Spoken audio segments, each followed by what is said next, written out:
Mandrasadan hovli qidirayotgan bo'lsangiz, 3 so'qida qurilgan juda ham yaxshi hovlimizga kelganmiz.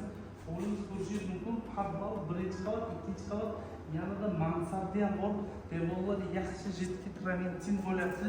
Qo'llarni yaxshi kafet qilganlar. Bu tomonda letnik kuxni mansarda juda ham chiroyli letnik nima sanuzellari ham bor. Darvoza bilan bemalol mashina kiradi. Bu yerda siz elektrni kirib chiqasiz.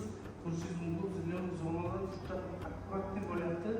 Uyimiz aytgandek Mandrasa 300-450 ming yana savdosi bor. Hozir sizlarga bitta etajlarning hammasini ko'rsatib boramiz. Uyimizda birinchi qavatiga ham kirib oldik. Shunday kirganimizda hol qismimiz lestitsa bilan tepaga chiqasiz, podvalga tushasiz. Podvalda ham ikkita отдельный xona qilganlar. Bu yerdan kelamiz, mehmonxona zonamizni ko'rsatamiz. Mehmonxona zonamiz ko'rishingiz mumkin. 12 kishilik stol, devorlari yaxshi, atachento. Eng qiziq joyini aytaman. Akam quyosh tushishi uchun orqaga ham yaxshigina joy qilganlar. Podvalga ikkita yo'ldan tushadi. Bitta orqadan kirasiz, bitta oldindan ham yo'l qo'yganlar. Katta smart televizor, отопление va cho'plipol kollektorlari shu yerda joylashgan. Bu yerdan kelamiz, kuxni zonamiz. Ko'rishingiz mumkin. Kuxni 6 kishilik stol, hamma mebel texnikalar bilan birgalikda smart televizorlar qo'yganlar. Bu yerda umumiy bo'lgan sanuzel ko'rishingiz mumkin. Juda ham akkuratli. Bu yerda yana bitta kattalar yotoqxonasi, ota-onangizni xonalari qilsangiz ham juda ham yaxshi bo'ladi. Hozir sizlarga ikkinchi qavatni ko'rsatamiz. Uyimizda ikkinchi qavatiga ham chiqib oldik. Ikkinchi qavat ko'rishingiz mumkin. Lestitsadan chiqasiz.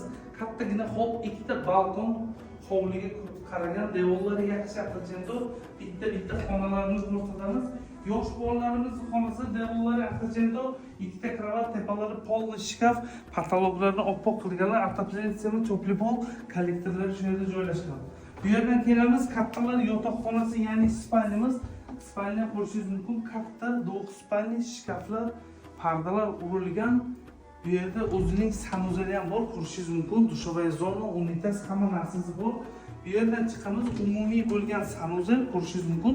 Umumiy sanuzelimiz, unitaz, dushovaya, yosh bolalar xonasi yoki yana bitta kattalar yotoqxonasi qilsangiz bo'ladi. O'zining balkoni ham bor. Hozir sizlarga tepani ko'rsatamiz. Oxirgi etajda mansardga ham chiqib oldik, 4-qavat bo'lyapti. Mansardda qarang, bitta, ikkita, 3ta spalni, yana kattagina hol, открытый kuxni bo'lyapti. Bu tomonda umumiy bo'lgan sanuzel, yana bitta ko'rishingiz mumkin. Yana bir marta eslatib o'tamiz, Mandrasa ko'chasi 3 sotuq, narxini 450 ming deyaptilar. Hammamizga iloyim nasib qilsin. Srochno aloqaga chiqinglar, xudo xolisa sizlar uchun zo'r o'yinlar ko'rishda davom etamiz.